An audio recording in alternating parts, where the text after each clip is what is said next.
Things are getting pretty hot over here on this side of the world. Hello there, writerly friends, and welcome back to Max Answers Writing Questions. Coming to you pseudo-live from wonderful sunny / slightly cloudy California.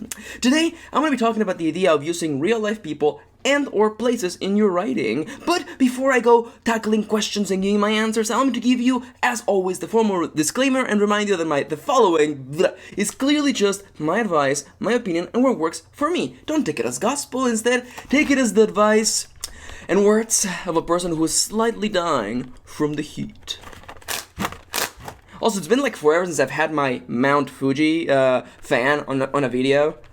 Like, how long it's been? Like 6 months? 8 months? A year? Probably not a year. Okay, so botched openings out of the way. What are we talking about today? Today we're going to be talking about the idea of using real-life people and places in your writing. I recently got 2 questions that are kind of both dealing with the same idea or concept.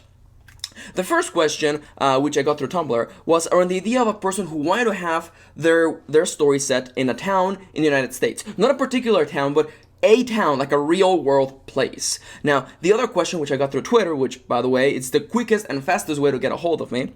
The other question was basically around the idea that this writer wanted to mention that their character's favorite actor was a real-life actor. Both of these questions, I have basically the same advice to. And if you've been following me forever, you know what's coming.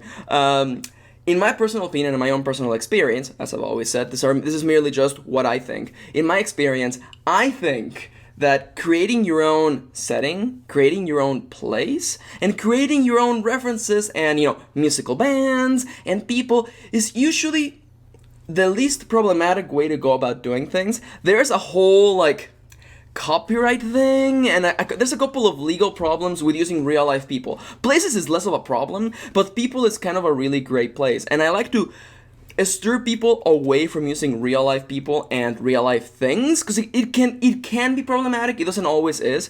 Like, car models are not a problem to reference. Car models or brands, as long as you're not talking about them under a negative light. People is more problematic. There was a case, I believe last year, 2014, for those of you watching from the future, where an author was basically sued by the agent of, I forget her, Scarlett Johansson, because he described a character as basically looking like Scarlett Johansson. And that's kind of highlights the problem of using real-life people. Well, it doesn't. It highlights one problem, which is the legalities of it.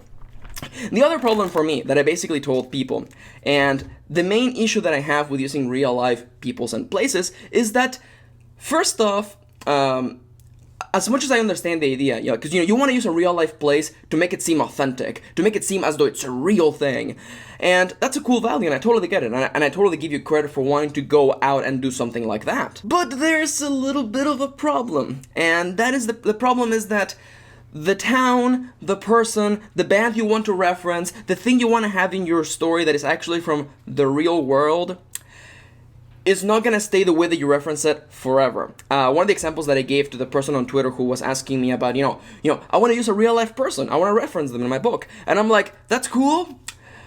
Keep in mind that this actor may not always be this cool person that you're referencing right now. and it's true, and I totally mean it. Like, real life people can totally ruin their careers, and real life places can totally fall into ruin. And that's a really dramatic way of phrasing that. But what I'm trying to get to is this, okay? The person you want to write about, the place you want to write about, may not mean the things that they mean to you and your characters later. And the problem is that usually when you're writing, it takes a long time to get the book finished, and then to get it published, and the next thing you know, and this is an exaggeration, of course, but it's 10 years later. That's a huge exaggeration, but just follow along with me. It's been 10 years later, and that one really nice shop that you referenced on Main Street on that town that you wanted to write about no longer exists. And you may be thinking to yourselves, Max, that's another exaggeration. That's never happened. I've actually heard stories like that. I've had writerly companions who basically would follow these books set in real world places and actually travel around and look for these places. And more often than not, it's this really cool place where these two characters met, which is a real world place in this town in Seattle. Yeah, this is now a bunch of apartment complexes, and that's kind of sad. And It is sad, but that's the nature of the world, though. Things keep changing. Please don't mind my dyslexia. Things keep changing, and they're always going to be changing. And that is why I personally believe that you have a lot more control when you create your own setting, your own place, your own people. And to me, it always feels more authentic, and it feels more like it's part of the world that you created. It's cool to reference our world every once in a while, but that is like the key. That is literally the easiest way to make your book and story feel dated. It's kind of like referencing like things that are no longer part of our, like, I don't want to say like lexicon, because that's just a big word that doesn't actually mean anything, but it's like parts of like of our mental state right now. I forget who said this remark first, but there's this really cool remark that I heard a long time ago. And it was the idea of like back in the medieval ages, like the story of Sleeping Beauty was like totally mildly believable because you could sleep for 100 years and not a lot of things would change. Nowadays though, you can't do that. You can't fall asleep for an entire year because you wake up and you're like, what's up with all these, what are these memes people are talking about? Like what is this show that is suddenly all over this thing? And what is this new Marvel universe?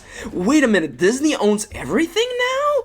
You know, like you can't fall asleep in the world that we live in right now. And it's kind of like, it's really easy to make your book feel dated and old if you reference something that is kind of meaningful right now, because our culture moves so fast, and it does move so fast, that, you know, where like a joke explodes, becomes huge, and within a week it's dead, and it's an old meme and nobody ever talks about it, you know? Our world moves really fast, and I feel like it's a better course of action, a least problematic course of action, a better option down the road to create your own setting, to create your own things, to create your own dank memes to reference in your story. And I know that sounds silly, and I know that I'm, you know, being mostly a clown when I say that, but I truly do mean it. It's part of my world building process to always make my own stuff. And even within the writing process, as I mentioned in my previous videos, when you are writing, the story is going to change. Your world building is going to change. It's easier, at least for me, to come in letting the world, the people, be this amorphous thing that is going to take form through the writing, as opposed to me giving it form before everything. If you set your story in a real world place, and in the act of writing something happens that contradicts that, what the hell do? You know, are you going to stop being authentic to this real world place? It's problematic. It really is problematic. Now, I think that I may have strayed a little bit from the point, so allow me to back up a little bit and review a couple of our points. Do I think you should use real-life people in your books? The answer is stay away from that. You should probably, most likely, hopefully stay away from using real-life people, because it can be rather problematic. I'm not saying you are going to be sued if you use a real-world person, but I just think it's a lot easier to come into a story and to create your own characters and your own content so that they can be whatever they need to be, and you don't have to worry about, you know, legalities and, you know, all the minutia that's involved with stuff like that. Now, as for the second part of today's video, do I think that you should be using real-life places in your stories? Well, I personally think that unless you're having your story set in a meaningful real place like New York or London, which of course will require research of its own, as with any part of outlining.